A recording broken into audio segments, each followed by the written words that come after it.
Hey, welcome to another video from Medical Gear Outfitters, another product that we carry. Just kind of want to open it and demonstrate it. Get some questions about this product. This is the Dyna-Stopper. So this is like a cheap pressure bandage with gauze. That's basically the easiest way to say it. So it's clean, that has this bandage here sewn into it. So you've got a nice pad, ABD pad there, that's nice and secure. Then we can take this gauze here. If I can get out one-handed. Wound pack with whatever you want to do, and this one is going to help wrap the bandage around so you can secure it in place. Sorry, trying to do it one-handed, but this is secure here so you can wrap it around.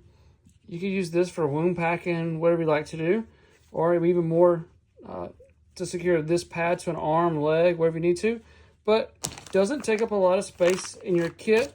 And we have wound packing gauze, you have a pressure bandage, so lots of cool items here for this Dyna-Stopper.